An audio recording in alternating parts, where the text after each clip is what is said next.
आज की जो वीडियो है वो है हमारी यूनिटी के ऊपर जो है ग्राफिक डिजाइन का एक प्रिंसिपल है। और जो आज की वीडियो है वो ग्राफिक डिजाइन प्रिंसिपल्स की लास्ट क्लास होगी और थोड़ी सी ब्रीफ में होगी, क्योंकि इसके अंदर जो मैंने प्रिंसिपल चूज किया है मैंने इसे शुरू में ही एंड में रखा था कि मैं कोशिश करूंगा कि ये मैं आपको आखिर में बताऊं। उसकी वजह ये है कि इसके अंदर हम जो बाकी सारे प्रिंसिपल जो हम पहले पढ़ चुके हैं उनको भी थोड़ा बहुत इस्तेमाल करते हैं। तो आज देखते हैं कि यूनिटी ग्राफिक डिजाइन का कौन सा प्रिंसिपल है और ये कितना इंपॉर्टेंट है हमारे डिजाइन को अट्रैक्टिव बनाने के लिए। तो अभी से पहले जो भी प्रिंसिपल्स हमने पढ़े हैं, चाहे वो बैलेंस है, प्रॉक्सिमिटी है, कंट्रास्ट है, उसके अलावा अलाइनमेंट है या कोई भी प्रिंसिपल है, उन तमाम प्रिंसिपल्स को हम इकट्ठा एक डिजाइन में इस तरह इस्तेमाल करें कि वो तमाम के तमाम प्रिंसिपल्स एक डिजाइन के अंदर तो हों, लेकिन उनके अंदर कोई भी प्रिंसिपल किसी और प्रिंसिपल से ज्यादा फील ना हो रहा हो। यानी कोई भी प्रिंसिपल अपनी तरफ अट्रैक्ट आपको ना कर रहा हो, बल्कि आप जब भी डिजाइन को देखिए तो सारा का सारा डिजाइन आपको यूनाइटेड लगना चाहिए, एक लगना चाहिए, किसी भी एक पॉइंट की तरफ आपकी नजर बिल्कुल भी नहीं जानी चाहिए। तो इस तरीके से जो भी डिजाइन तैयार किए जाते हैं वो यूनाइटेड डिजाइन होते हैं। उनके अंदर जो हम प्रिंसिपल यूज करते हैं वो है यूनिटी। यूनिटी बेसिकली अपने आप में कोई भी एक प्रिंसिपल नहीं है, ये बाकी तमाम प्रिंसिपल्स को मिलाने के बाद जो फाइनल प्रोडक्ट होती है उस प्रोडक्ट के अंदर हमें अगर डिजाइन हर तरफ से यूनाइट लग रहा है, हर तरफ से मिला जुला लग रहा है, किसी भी एक पॉइंट की तरफ हमारी नजर नहीं जा रही, तो उस डिजाइन को हम कहेंगे कि इस डिजाइन के अंदर यूनिटी का प्रिंसिपल इस्तेमाल किया गया है। अब अगर आप कोई डिजाइन बनाना चाहते हैं और आप चाहते हैं कि आपका डिजाइन बिल्कुल यूनाइटेड लगे, यूनिटी का प्रिंसिपल लगे कि उसमें इस्तेमाल किया गया है, तो आप किस तरह बनाएंगे उसके कुछ स्टेप्स हैं। तो पहला स्टेप तो यह है कि आप कलर्स, शेप्स, पैटर्न्स, लाइंस, इन तमाम चीजों के दरमियान सिमिलैरिटी रखें। यानी अगर आपने डिजाइन के अंदर एक जगह पे लाइंस लगाई हैं, कुछ लाइंस को बनाया है, तो वो लाइंस पूरे के पूरे डिजाइन में उसी तरह से कंटिन्यू होनी चाहिए। अगर आपने कोई कलर सिलेक्ट किए हैं, चाहे वो 3 कलर्स हैं, 4 कलर्स हैं, तो आपका पूरा का पूरा डिजाइन उन कलर्स के ऊपर बना होना चाहिए। कोई भी ऐसा कलर नहीं होना चाहिए जो बिल्कुल ही अलग लगे, अपने आप को एम्फोसिस करे, क्योंकि अगर वो कलर एम्फोसिस करेगा तो वो आपका डिजाइन यूनिटी में नहीं आएगा। और एट द एंड जब भी कोई डिजाइन बनाया जाता है तो फर्स्ट ऑफ ऑल हम उसके कलर्स की सिलेक्शन करते हैं कि हम इसमें 4, 5, 10, 20, 50 इतने कलर्स को यूज करेंगे। 50 मैंने बहुत ज्यादा कह दिया है, लेकिन ध्यान से आपने जो भी डिजाइन बनाना है कोशिश करें कि उन्हें 5 से 10 कलर्स में रखें, बेहतरीन बनता है। उसके बाद जो दूसरा पॉइंट है वो है कि हमने जो भी चीज अंदर ऐड करनी है उसमें एक कंटिन्यूटी होनी चाहिए। हम शेप्स डिफरेंट जरूर कर सकते हैं। आप फर्ज करें कि आपने स्टार बनाया, स्क्वायर बनाया, सर्कल बनाया, तो आपने इन शेप्स को बना तो लिया, लेकिन अब आप इनमें कंटिन्यूटी कैसे रखेंगे? कंटिन्यूटी आप इस तरह रख सकते हैं, तो या तो आप इन सब शेप्स के कलर सेम कर दें, या फिर आप इन सब शेप्स में से हर दूसरी शेप के कलर सेम कर दें, या उसके अलावा आप इनके साइजेस सेम कर दें। तो इस तरह से आप कंटिन्यूटी ला सकते हैं अपनी बनाई हुई शेप्स के अंदर। ये चीज दूसरी चीजों में भी इम्प्लीमेंट करती है कि आपने कोई और एलिमेंट रखा है तो उनके अंदर आपको कंटिन्यूटी दिखानी है किसी भी तरीके के साथ। तीसरा पॉइंट है हमारे पास अलाइनमेंट का। अलाइनमेंट किस तरह से होगी हमारे डिजाइन में कि आप लोग फर्ज करें कि आपने एक सीनरी बनाई, एक आपने लैंडस्केप बनाया, उसके अंदर आपने कुछ घर शो किए, उसके अलावा कुछ फसलें शो की, उसके अलावा आपने स्काई शो किया, परिंदे शो किए। तो आपने ये चीज जरूर देखनी है कि अगर आपने घर बनाए हैं तो उनको इस तरह से अलाइन करें कि वो जमीन के साथ तो अलाइन होंगे ना। अगर कोई थोड़ी बहुत ऊंची नीची जगह है तो आप उनके साथ भी अलाइन कर सकते हैं, लेकिन यह है कि घर आपस में अलाइन होने चाहिए, जो आसमान है वो अपनी जगह पे अलाइन होना चाहिए, जमीन अपनी जगह पे, दरख्त या फसल अपनी जगह पे अलाइन होने चाहिए। ये सब चीजें आपस में मिक्स नहीं होना चाहिए। ऐसा नहीं होना चाहिए कि आपने एक घर बनाया, उसके साथ एक दरख्त बना दिया, उसके साथ एक परिंदा बना दिया नीचे बैठा हुआ, और आपने सात आसमान बना दिया और इस साइड पे आपने सारी की सारी जमीन बना दी। मैं जानता हूँ कि ये जो मैं बात कर रहा हूँ इंतहाई यूजलेस फील हो रही है, लेकिन अगर आप अपने डिजाइन में अलाइनमेंट को इस्तेमाल नहीं करेंगे तो एट दी एंड जो आपके डिजाइन का हाल होगा वो इतना ही यूजलेस होगा। उसके बाद अगला पॉइंट है प्रॉक्सिमिटी का। प्रॉक्सिमिटी भी हम पहले पढ़ चुके हैं कि हमारे जो भी एलिमेंट्स होंगे आपस में अगर वो रिलेटेड हैं तो उन एलिमेंट्स को हम एक दूसरे से बहुत ज्यादा करीब रखेंगे। इतना ज्यादा नहीं कि वो बिल्कुल ही जुड़ जाए, लेकिन हाँ इतनी स्पेस जरूर रखेंगे कि वो ऐसा ना लगे कि एक दूसरे से बहुत ही दूर दूर है। और जो एलिमेंट्स थोड़े से कम रिलेटेड हैं उन्हें हम थोड़ा सा ज्यादा दूर रखेंगे, लेकिन इतना भी दूर नहीं कि वो डिजाइन से बिल्कुल ही आउट हो जाए। बेसिकली जो डिजाइनिंग है ना वो प्रिसीजन का काम है, यानी कि आपको जो भी आपने चीज बनानी है उसको बड़ी एहतियात के साथ बनाना होता है, बड़ी केयरनेस के साथ बनाना होता है। ऐसा नहीं है कि आप बस खुलेआम ही अपने एलिमेंट्स को फेंक रहे हैं, ऑब्जेक्ट्स को फेंक रहे हैं और एट द एंड आप कहते हैं कि डिजाइन तैयार है। डिजाइन के अंदर ये तमाम प्रिंसिपल्स भी इस्तेमाल होने चाहिए और एट द एंड आपका डिजाइन यूनाइटेड भी होना चाहिए, यूनिटी भी नजर आनी चाहिए। जो भी मैंने प्रिंसिपल्स बताए हैं इनकी मैंने क्लासेस पहले बनाई हैं, आप जाएं और इन सभी प्रिंसिपल्स को समझें।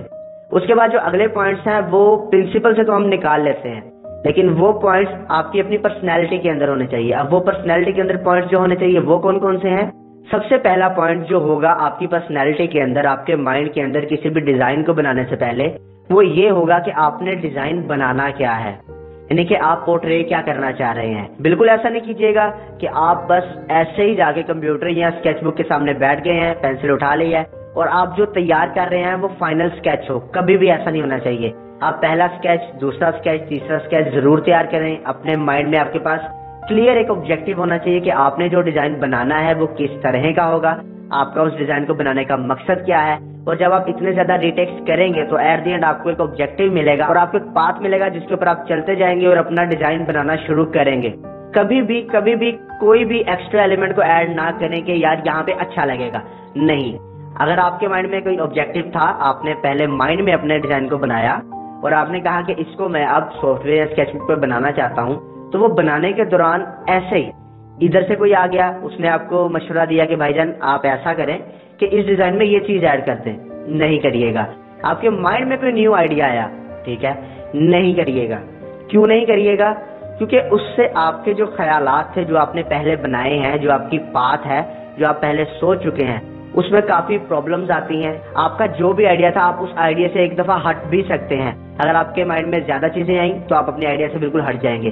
तो ठीक है, वो आइडियाज गुड हैं, उन्हें एक साइड पे लिख लें। एक बार जो आपने डिसाइड किया है उसको बनाएं। उसके बाद अगर आप ऐड करना चाहते हैं तो करें, लेकिन अगले स्केच में, उस स्केच में नहीं। क्योंकि अगर आप उसी स्केच में ऐड करेंगे तो कभी भी आप एंड तक नहीं पहुंच पाएंगे अपने पहले कॉन्सेप्ट के। तो पहले पहला कॉन्सेप्ट कंप्लीट करें, उसके बाद दूसरा, तीसरा या जितने भी आते हैं, लेकिन इतना ज्यादा नहीं। आपको पता होना चाहिए कि आपकी लिमिट क्या है, आपने एट दी एंड क्या चाहिए आपको और आपने क्या बनाना है। और उसके बाद थोड़ी सी रिसर्च करें। डिजाइन बन गया, परफेक्ट। अब क्या करना है? अब हम करेंगे रिसर्च। रिसर्च कैसे करेंगे? रिसर्च करने के लिए सबसे आसान तरीका जो मैं भी समझता हूँ, अपने दोस्तों से पूछें, अपने घर वालों से पूछें, या वैसे ही कुछ लोग जिन्हें आप सिर्फ जानते हैं, इतना पहचानते नहीं है, उनसे जाके उसके बारे में रिव्यू लें। रिव्यू कुछ भी हो सकता है, सबको मानना जरूरी नहीं है, सबको सुनना जरूरी है। अगर आप सबको सुन लेते हैं उसके बाद माने अपनी ही। सबको सुने। अगर आपको कोई आइडिया पसंद आ जाता है उनका, या फिर आपको लगता है कि हाँ वाकई ये चीज इसमें चेंज होनी चाहिए, तो फिर उसको चेंज करें। एनालिटिकल बने, सबको सुने लेकिन करें अपनी। लेकिन जो भी करें बिल्कुल ठीक करें, अपने डिजाइन के लिए परफेक्ट करें। अब जो आखिरी पॉइंट है यूनिटी को अचीव करने का, आपकी पर्सनैलिटी के साथ, आपके अंदर बिहेवियर के साथ, वो है हमारा कि आपने अब ऑब्जेक्टिव बनना है और पूछना है अपने आप से उस डिजाइन को देखते हुए कि क्या इसमें कोई चीज ऐड की जा सकती है या कोई चीज निकाली जा सकती है। अब इस पॉइंट पे अगर आपके माइंड में आता है कि हाँ मैं यहाँ एक चीज ऐड कर सकता हूँ, यहाँ से एक चीज निकाल सकता हूँ, ये दोनों चीजें खतरनाक है। यानी कि आपने रिव्यूज ले लिए, आप बिल्कुल फाइनल प्रोसेसिंग में है, ठीक है, आप बिल्कुल फाइनलाइजिंग में है, और तब आपको एक चीज नजर आ रही है कि मैं यहाँ पे कुछ ऐड कर सकता हूँ, यानी कि आप उसके अंदर कुछ ऐड कर सकते हैं, तो आपका डिजाइन यूनाइटेड नहीं है, आपके डिजाइन में यूनिटी नहीं है, यानी उतनी स्ट्रॉन्ग बाउंड नहीं है यूनिटी का। अगर आप कुछ निकाल सकते हैं तब भी यूनिटी का उतना स्ट्रॉन्ग बाउंड नहीं है आपके डिजाइन के अंदर। तो आप देखें, पहली बार में नहीं होगा, जाहिर है कि हम सब लोग गलतियों से सीखते हैं, लेकिन अगर इस पॉइंट पे आके आपको लगता है कि आपको ये चीज ऐड करनी चाहिए या ये चीज निकालनी चाहिए, तो आप करें, जरूर करें। लेकिन कोशिश करें कि नेक्स्ट टाइम जब आप इतने फाइनलाइजिंग में आए तो ये चीज ना हो। अगर ज्यादा चीजें ऐड करनी पड़ रही हैं, ज्यादा चीजें निकालनी पड़ रही हैं, तो अपना कॉन्सेप्ट चेंज करें, अपना पाथ चेंज करें, डिफरेंट स्टाइल सोचें, डिफरेंट तरीके से अपना डिजाइन दोबारा से कंटिन्यू करें। मैं जानता हूँ कि वीडियो काफी लंबी हो चुकी है, क्योंकि इस वीडियो के अंदर हम बाकी सब चीजों के बारे में बात कर रहे हैं जिनके बारे में हमने पहले बात की हुई है, लेकिन अभी कुछ डिफरेंट है। अभी मैं आपको एक एग्जाम्पल दिखाऊंगा एक पेंटिंग की। वो पेंटिंग आप देखेंगे और आप खुद मानेंगे कि इसके अंदर यूनिटी है, यानी कि पेंटिंग बिल्कुल अभी आपके सामने होगी। इस पेंटिंग का नाम है द स्टारी नाइट। आप इंटरनेट पे इसके बारे में रिसर्च कर सकते हैं कि ये पेंटिंग क्या है, किसने बनाई, कब बनाई, लेकिन इन चीजों में मैं टाइम वेस्ट नहीं करने वाला।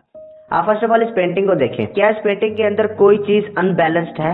यानी कि कोई चीज जो आपको लग रहा हो कि यार ये चीज यहाँ पे बड़ी है, ये यहाँ पे छोटी है। आप घरों को देखें, परफेक्ट। आप यहाँ पे गंदम की फसल को देखें, एकदम परफेक्ट। आसमान देखें, एकदम परफेक्ट।